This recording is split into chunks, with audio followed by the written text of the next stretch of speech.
दोस्तों आपका स्वागत है आज की वीडियो के अंदर। आज की हमारी वीडियो होने वाली है ब्रेन ट्यूमर के बारे में और ब्रेन ट्यूमर को रिमूव कैसे किया जाता है उसके बारे में। दोस्तों जब किसी इंसान के दिमाग में मौजूद किसी स्पेसिफिक एरिया के सेल्स एबनॉर्मल तरीके से ग्रो करना शुरू कर देती हैं और दिमाग के अंदर एक एक्स्ट्रा मैस क्रिएट करना शुरू कर देती हैं, उसे कहते हैं ब्रेन ट्यूमर। एक एवरेज इंसान के दिमाग का वजन 1330 ग्राम यानी कि 1.3 केजी होता है, लेकिन अगर इसी दिमाग के अंदर 1 इंच लंबा और 1 इंच चौड़ा 10 ग्राम का ब्रेन ट्यूमर भी हो जाए तो वो भी एक इंसान को पूरी जिंदगी के लिए कोमा में डाल सकता है या फिर वर्स्ट के सिनारियो के अंदर इंसान की जान भी ले सकता है, क्योंकि दिमाग के अंदर ब्रेन ट्यूमर की वजह से बना ये गुच्छा दिमाग में मौजूद टिश्यू से टकराकर हमारे दिमाग के अंदर प्रेशर को इंक्रीज करता है, जिससे इंसान का दिमाग प्रॉपरली फंक्शन करना धीरे धीरे बंद करता रहता है। डॉक्टर्स और सर्जन्स को ब्रेन ट्यूमर वाले पेशेंट्स पर स्टडी करके पता चला है कि जिस इंसान को ब्रेन ट्यूमर होता है उसको ये सिम्टम्स होते हैं, जैसा कि लगातार कई दिनों तक सर में दर्द होना, बहुत ज्यादा मात्रा में वॉमिटिंग यानी कि उल्टी होना, विजन लॉस या फिर विजन कमजोर होना यानी कि जिन चीजों को इंसान पहले आराम से पढ़ पाता था उनको पढ़ने में दिक्कत होना, या फिर बोलते वक्त अपनी जुबान को कंट्रोल न कर पाना और बोलते वक्त कुछ भी ऐसे अजीबोगरीब वर्ड बोल देना जो कि इंसान बोलना भी नहीं चाहता था, और चीजें सुनने में दिक्कत होना, बॉडी बैलेंस में दिक्कत होना यानी कि खड़े रहना बहुत ही मुश्किल हो जाना, और बहुत ज्यादा समय इंसान के बॉडी पार्ट्स में से कुछ पार्ट्स का सुन्न होना। अगर ऐसे सिम्टम्स अगर आपके अंदर या फिर किसी और के अंदर दिखाई देते हैं तो इससे पता चल जाता है कि उस इंसान को या फिर आपको ब्रेन ट्यूमर के बारे में अलर्ट होने की जरूरत है और किसी स्पेशलिस्ट या फिर ब्रेन के डॉक्टर से कंसल्टेशन लेने की जरूरत है, क्योंकि ये सारे सिम्टम्स इंसान को ब्रेन ट्यूमर की स्टार्टिंग के अंदर अपीयर होती हैं और तब इंसान के पास ब्रेन ट्यूमर से रिकवर करने का भी बहुत अच्छा मौका होता है। ब्रेन ट्यूमर के अंदर इंसान के सेल्स के अंदर म्यूटेशन हो जाता है,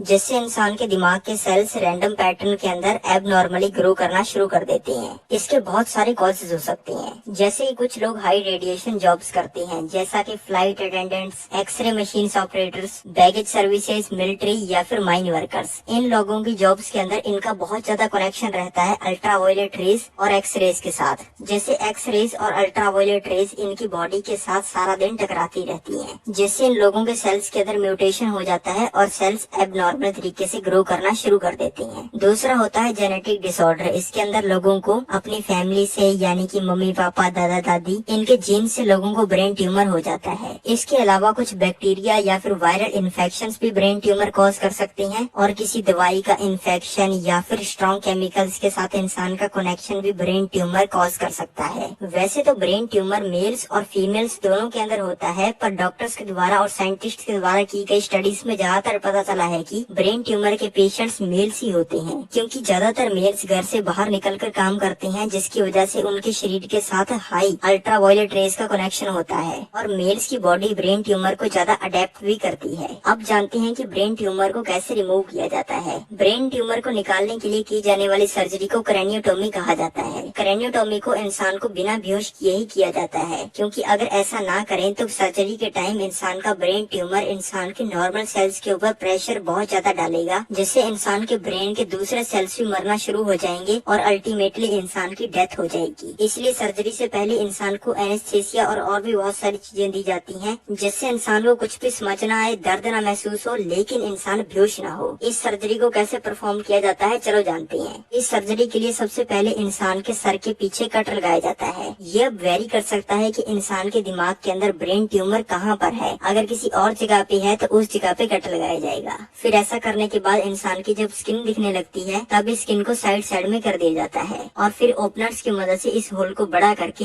हमारी हड्डी के ऊपर मौजूद जो पील होती है उसको निकाल दिया जाता है। फिर सर्जन्स के द्वारा मैनुअली हाथों से 4.5 mm से लेकर 7.5 mm की एक स्पेशल ड्रिल होलर मशीन लाई जाती है। ये मशीन दिखने और काम में ड्रिल जैसी ही होती है, बस फर्क इतना होता है कि इसके आगे की जो रॉड होती है वो काफी मोटी होती है, और फिर इस ड्रिल से इंसान की हड्डी के ऊपर एक एक करके 3 होल्स किए जाते हैं और फिर मैनुअली हाथों से हड्डी के इस पूरे ही पार्ट को निकाल लिया जाता है। फिर इंसान के स्कल की स्किन के ऊपर कट लगाया जाता है। फिर ऐसा करने के बाद इंसान की जो कनेक्टिंग बोन होती है उसके दोनों साइड्स के अंदर कट लगाकर इस कनेक्टिंग बोन को पूरा ही निकाल लिया जाता है। ये कनेक्टिंग बोन एक ऐसी बोन होती है कि इसको अगर हमारे दिमाग से परमानेंटली निकाल भी दिया जाए तब भी कोई फर्क नहीं पड़ेगा और हमारा दिमाग पहले जैसे ही 100% परफॉर्म करेगा। और इसके ऊपर कट लगाने के बाद दिखने लगता है ब्रेन ट्यूमर। फिर कटर्स की मदद से प्रिसाइसली हाथों से डॉक्टर्स के द्वारा ब्रेन ट्यूमर की आउटर कवरिंग के ऊपर कट लगाया जाता है और फिर धीरे धीरे ब्रेन ट्यूमर अपने आप दिमाग से बाहर आ जाता है।